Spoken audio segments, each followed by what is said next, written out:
നമ്മുടെ ഛത്തീസ്ഗഡിലെ നമ്മുടെ ദീപക് ഭായ്, മുഹമ്മദ് ദീപക് വിളിച്ചൊരു മനുഷ്യൻ്റെ മാനുഷിക ചോടന യാത്ര, ഇൻസാനിയത്ത് ചോടന യാത്ര, മനുഷ്യത്വം നിലനിർത്താൻ വേണ്ടിയുള്ള യാത്രയ്ക്ക് എല്ലാവിധ സപ്പോർട്ടും നൽകണം.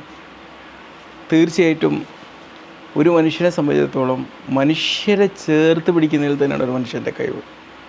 അതിനു വേണ്ടിയിട്ട് മനുഷ്യൻ്റെ ഉള്ളിൽ, തലച്ചോറിൽ അവനവൻ്റെ ചിന്തകളിലൂടെയും പാരമ്പര്യത്തിലൂടെയും പിന്നെ അതിലൂടെ ഉണ്ടാക്കിയെടുക്കുന്ന മനുഷ്യ മനസ്സിലുണ്ടാക്കിയെടുക്കുന്ന അവനെ നിയന്ത്രിക്കുന്ന ഒരു ഭരണഘടനയായി മാറിയ വിശ്വാസങ്ങളുടെ അടിസ്ഥാനത്തിലൊന്നും വിവേചനം കാണിക്കാനോ ഒരാളുടെ വിദ്വേഷം കാണിക്കാനോ കാരണമാക്കാതെ മനുഷ്യനെ മനുഷ്യനായി കാണാൻ വേണ്ടിയിട്ടുള്ള ഒരു യാത്ര.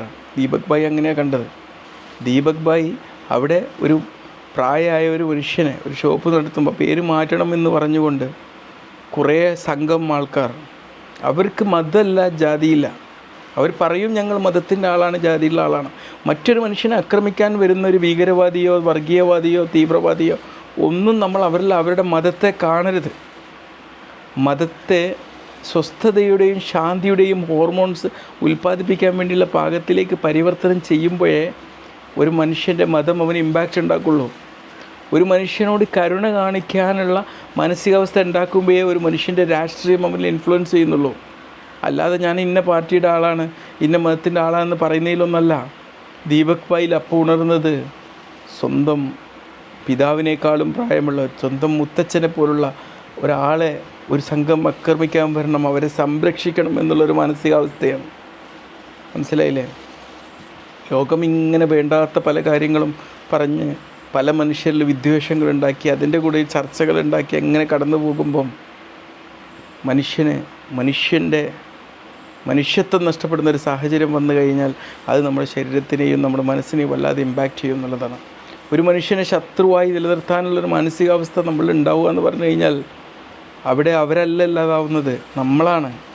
നിങ്ങൾ പറയുക എനിക്കിന്നോട് ശത്രുതയുണ്ട് ഇതുണ്ട് എന്നൊക്കെ അവർക്ക് വ്യത്യസ്ത രാഷ്ട്രീയ കാഴ്ചപ്പാടുകളാവാം, മത കാഴ്ചപ്പാടുകളാവാം.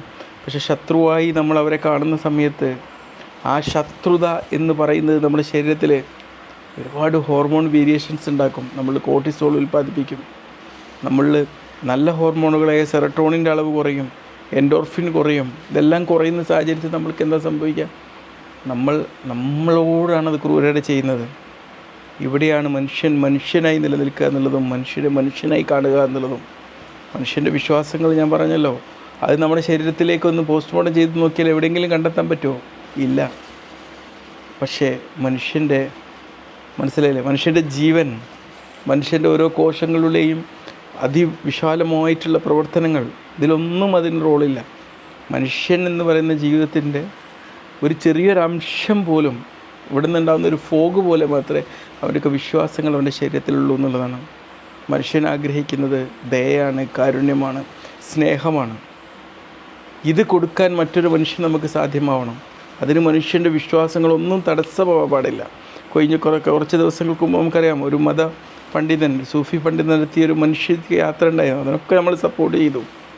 എന്തുകൊണ്ടാണ് മനുഷ്യനെ ചേർത്ത് പിടിക്കുന്ന ആ ഒരു അവസ്ഥകളിൽ നമ്മളെല്ലാവരും ഒരുമിച്ച് നിൽക്കേണ്ടതുണ്ട്. കാരണം ആ ചേർത്ത് പിടിക്കൽ ഇന്ന് ഇല്ലാതായിക്കൊണ്ടിരിക്കുന്ന, മുമ്പൊക്കെ അങ്ങനെ തന്നെയാണ്, ഇന്ന് മാത്രമൊന്നുമല്ല, മുൻകാലങ്ങളിലൊക്കെ അങ്ങനെയാണ്.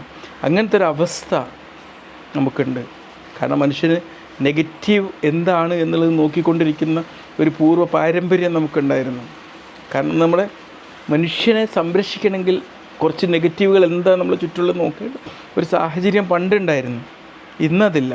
കാരണം എന്താണ്? അന്ന് മനുഷ്യന് ഭീഷണിയായിട്ട് ആരായിരുന്നു? വന്യമൃഗങ്ങളായിരുന്നു, സൂക്ഷ്മജീവികളായിരുന്നു. ബാക്ടീരിയകളും വൈറസുകളൊക്കെ മനുഷ്യരിൽ ഒരു അസുഖങ്ങളുണ്ടാക്കി മരിച്ചു പോകുമായിരുന്നു. വസൂരി, പോളിയോ, അല്ലേ? അങ്ങനത്തെ ഒരുപാട് മാരക രോഗങ്ങളുണ്ടായിരുന്നു. ഇന്നതൊന്നും മനുഷ്യന് ഭീഷണിയല്ല. പിന്നെ വന്യജീവികളെ ഭീഷണി വേറെ ഉണ്ടായിരുന്നു. സിംഹം ഉണ്ടാവും, കടുവ പാമ്പുണ്ടാവും, ഇങ്ങനത്തതൊക്കെ പേടിച്ച് നടക്കേണ്ടതും. അത്തരം പേടികളൊക്കെ നമ്മൾക്ക് ഇല്ലാതായപ്പം നമുക്ക് പെർസീവ്ഡ് ചിന്തകൾ, അത് നമ്മൾ പുറത്തുനിന്ന് ഇൻഫർമേഷൻ ഉണ്ടാക്കുകയും ഇത് നമ്മളുടെ തോട്ട്സ് ആയിട്ട് പരിവർത്തനം ചെയ്ത് അതൊരു ഭീകര രൂപമായിട്ട് നമുക്ക് മുമ്പിൽ വലിയൊരു ഭീഷണിയായിട്ട് അവിടെ നിന്നിട്ട് അതിനെ പേടിച്ചുകൊണ്ട് ജീവിക്കുന്നൊരു സാഹചര്യം. ഈ പേടിയെ കൂട്ടിയിട്ട് അത് നിങ്ങൾ തലയിൽ കുറച്ചുകൂടി വലിയ പേടിയാക്കി തരാൻ വേണ്ടിയിട്ടുള്ള സാമൂഹിക സാഹചര്യങ്ങൾ. എന്നിട്ട് ഈ പേടിയായി കഴിഞ്ഞാൽ നമുക്ക് എന്താവും, ഇവരുടെ അടുത്ത് നമുക്ക് ഭയങ്കര ഭീഷണിയാണെന്ന് വിചാരിച്ചായിട്ട് നിന്ന് കഴിഞ്ഞാൽ എന്തായിരിക്കും അവസ്ഥ? അത് നമ്മൾ ഇതുണ്ടാക്കുന്നുള്ളതാണ്. നമ്മളെന്താക്കും, നെഗറ്റീവ് ഹോർമോൺസ് കുറേ ഉണ്ടാക്കുകയും അത് നമ്മളെ ആരോഗ്യത്തെ ഇല്ലാതാക്കുകയും ചെയ്യും. ജീവിതശൈലി രോഗങ്ങളായി പെട്ടെന്നുള്ള മരണങ്ങളായിട്ട് പ്രവർത്തിക്കും. ഈ സമയത്ത് ഈ ഒരു യാത്രക്ക് നമ്മൾ എല്ലാവിധ ആഗ്രഹാശംസകളും നേരെയാണ്. Okay, by.